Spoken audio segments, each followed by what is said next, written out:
देश की राजनीति में यूं तो तमाम नेताओं का जिक्र होता ही रहता है, लेकिन संजय गांधी उन नेताओं में से एक थे जिनको दुनिया से गए हुए लगभग 45-46 साल हो गए, मगर अभी भी उनके नाम की चर्चा अमूमन सुनने को मिलती रहती है। उनका किसी भी मुद्दे पर अपना स्टैंड लेने का तरीका हो या फिर किसी मसले पर कोई फैसला करना हो, संजय गांधी को इन सब में बेहद निपुण माना जाता था। खैर, इस कार्यक्रम के जरिए हम आपको बताएंगे कि कैसे संजय गांधी की मौत हुई, किस तरह से उनका राजनीति में मजबूत दबदबा रहा। संजय गांधी के उन फैसलों के बारे में भी आपको बताएंगे जिनकी चर्चा आज भी देखने को सुनने को मिल जाती है। तो चलिए करते हैं शुरुआत। सत्ता और शक्ति में संतुलन। करीब 46 साल पहले की बात है। 23 जून 1980 का दिन था। सुबह के वक्त प्रधानमंत्री इंदिरा गांधी के घर से एक गाड़ी बाहर निकली। हरे रंग की मेटाडोर चला रहे थे उनके छोटे बेटे संजय गांधी। अमेठी से सांसद और 1 महीने पहले ही कांग्रेस के महासचिव बने थे, मगर संजय को अपनी सत्ता और शक्ति के लिए इन पदों की दरकार नहीं थी। सब जानते थे कि पिछले 5 सालों से वही कांग्रेस के सर्वेसर्वा थे। बहरहाल संजय घर से निकले जल्दी में और मां को बाय भी नहीं बोला। बेटा वरुण सो रहा था, जिसकी उम्र उस समय 3 महीने 10 दिन की थी, और उनके बेटे यानी वरुण को उनकी पत्नी मेनका संभालने में लगी रहती थी। संजय पहुंचे 1 किलोमीटर दूर सफदरजंग एयरपोर्ट। यहां पर उनका इंतजार कर रहे थे दिल्ली फ्लाइंग क्लब के चीफ इंस्ट्रक्टर सुभाष सक्सेना और एक नया एयरक्राफ्ट पिट्स S-2A हल्का इंजन कलाबाजी खाने के लिए मुफीद विंग्स। बस एक चीज मुफीद नहीं थी, वो था संजय गांधी का रवैया। सियासत की तरह फ्लाइंग में भी वो दुस्साहस की हद तक लापरवाह और जोखिम लेने वाले थे। अक्सर सुरक्षा नियमों को तोड़ते थे। कहने वाले तो यहाँ तक कहते हैं कि जूतों के बजाय कोल्हापुरी चप्पलों में भी वो प्लेन उड़ा लिया करते थे। संजय की मां इंदिरा को तमाम अधिकारियों और नेताओं ने इस बारे में बताया भी था, मगर बात संजय की थी, जिनकी जिद के आगे पहले भी 1-2 बार उनकी मां बेबस नजर आ चुकी थी। संजय गांधी की आखिरी उड़ान, मगर नहीं, बात 2 जिंदगियों की थी, जो सुबह 7:15 पर उड़ान भर चुकी थी। कुछ ही मिनटों में वो अशोका होटल के ऊपर गोल नाच रहे थे। एयरक्राफ्ट अपने नाम के मुताबिक काम दे रहा था, लेकिन 10 मिनट बीतने के बाद संजय इसे खतरनाक ऊंचाई पर लाकर गोते लगाने लगे। इसके बाद कुछ ऐसा हुआ जिसने पल भर में सब कुछ खत्म कर दिया। दरअसल कुछ मिनटों के बाद उनका नियंत्रण खत्म हो गया और फिर घर घर की आवाज करता हुआ डिप्लोमेटिक एन्क्लेव में संजय गांधी के घर से कुछ ही मिनटों की दूरी पर पिट्स क्रैश हो गया। 15 मिनट में मौके पर एम्बुलेंस और एयरक्राफ्ट पहुंचे। पेड़ों की डालियां काटी गईं। प्लेन के मलबे के बीच से संजय गांधी और सुभाष की लाशों को बाहर निकाला गया। ब्रेन हेमरेज के चलते दोनों की ही मौके पर मौत हो गई। उन्हें वहीं स्ट्रेचर पर लाल कंबल से ढक दिया गया और कुछ ही मिनटों में वहां पर प्रधानमंत्री इंदिरा गांधी भी पहुंच गईं। अपने सचिव R.K. धवन के साथ कार से उतरते ही इंदिरा दौड़ने लगी।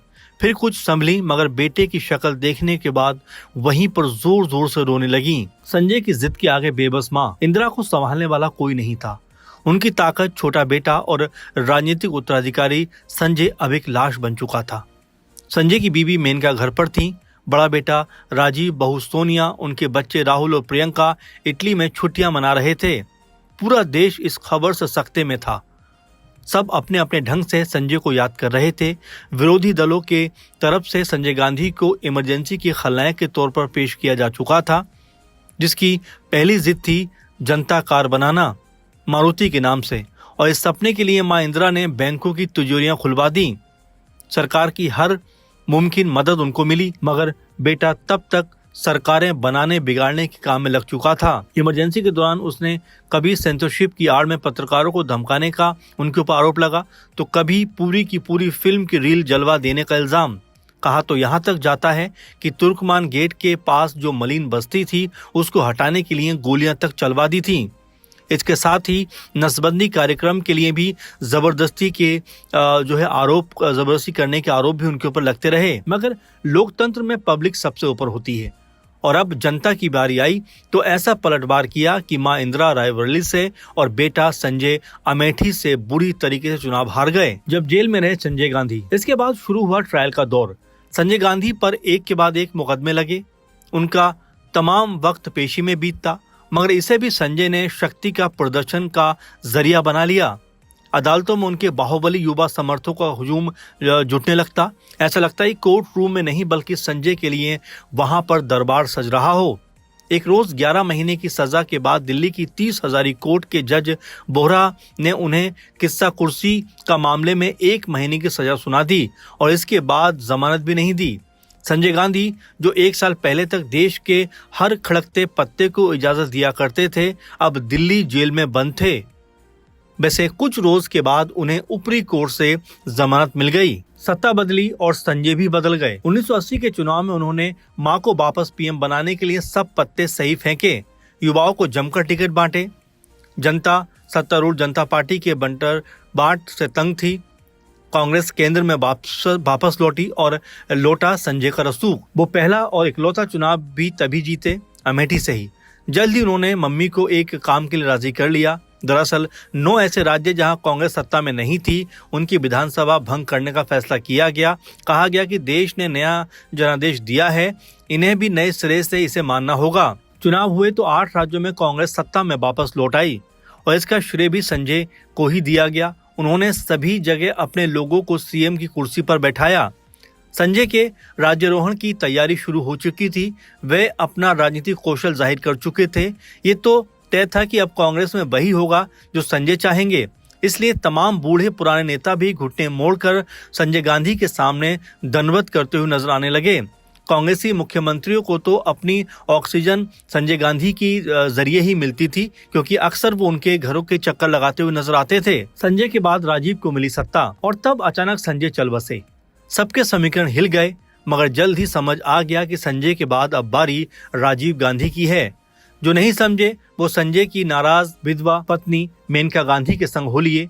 मेनका ने संजय विचार मंच नाम से पार्टी बनाई, चुनाव लड़ा। 1984 में अमेठी से राजीव को चुनौती देने पहुंची, मगर जनता दल के उदय के साथ उनकी किस्मत भी चमकी। बाद में वो बीजेपी में आ गई और बेटा भी कमल के सहारे अपनी राजनीति को आगे बढ़ाने में लगा हुआ है। संजय गांधी की मौत भी जिंदगी जैसी। संजय गांधी का जनाजा उनके राजनीतिक कद की गवाही दे रहा था। हर राज्य का मुख्यमंत्री चिता के 200 मीटर के दायरे में मौजूद था। दिल्ली में मौजूद हर देश का प्रतिनिधि कतार में लगा हुआ था। रेडियो पर प्रोटोकॉल तोड़ते हुए शोक धुन बज रही थी। अगले रोज यानी 24 जून को मद्रास में पूर्व राष्ट्रपति बीवी गिरी का निधन हुआ, मगर उस तरफ किसी का ध्यान नहीं गया। संजय ने आखिरी बार अपनी तरफ पूरा ध्यान खींचा। संजय को अपने पर हर चीज को लेकर यकीन था, मगर ये इंसान ही होता है जिसके अंत के लिए एक चूक ही काफी होती है। ऐसा ही संजय गांधी के साथ भी हुआ। संजय गांधी के मरने की गुत्थी को कोई सुलझा नहीं पाया और ना ही कोई समझ पाया, लेकिन उस दौर के पत्रकार और नेता एक बात जरूर मानते हैं कि संजय गांधी की कई योजनाएं भले ही ठीक ढंग से लागू नहीं हुई हों, लेकिन अगर उनको सही तरीके से लोगों के बीच में लेकर जाया जाता तो आज उसके बेहतर परिणाम देखने को मिलते। मसलन उस दौर में शुरू की गई नसबंदी की योजना को अगर जमीनी स्तर पर ठीक ढंग से पेश किया जाता और सरकारें सही तरीके से इसको लागू करवा पाती तो आज आबादी पर अच्छा खासा नियंत्रण देखने को मिलता। खैर, आज संजय गांधी इस दुनिया में नहीं है, लेकिन उनके नाम की चर्चा आज भी किसी न किसी तरीके से हो ही जाती है। तेज तर्रार और राजनीति के हर बिंदु को तुरंत समझ जाने वाले संजय गांधी अगर उस दुखद हादसे का शिकार नहीं हुए होते तो अपनी मां इंदिरा के बाद काफी हद तक ये तय था कि वो देश के प्रधानमंत्री बनते, लेकिन नियति को कुछ और ही मंजूर था। संजय गांधी ने अपने जितनी भी वक्त राजनीति में बिताया कहीं ना कहीं अपने आप को चर्चाओं में रखा और आज इतने सालों बाद भी उनके नाम को लेकर अक्सर चर्चाएं होती हैं। फिलहाल इस प्रोग्राम में इतना ही, और आप अगर संजय गांधी को लेकर कुछ और चीज़ें जानने को उत्सुक हैं तो ज़रूर कमेंट करिए, क्योंकि हम उनके बारे में एक डिटेल प्रोग्राम भी आपके सामने पेश करेंगे। लेकिन फिलहाल इस कार्यक्रम में इतना ही। आप लगातार इस तरह से बने रहें और हमारे कार्यक्रमों को पसंद करते रहें, क्योंकि हम पुराने नेताओं के ऊपर जो उनका राजनीतिक करियर रहा उसको लेकर भी आपके सामने प्रोग्राम लेकर आते रहेंगे। तो अगर आप भी किसी नेता के बारे में जानना चाहते हैं तो कमेंट में उसकी जानकारी जरूर दीजिए। फिलहाल इस प्रोग्राम में इतना ही। आप लगातार बने रहें। धन्यवाद।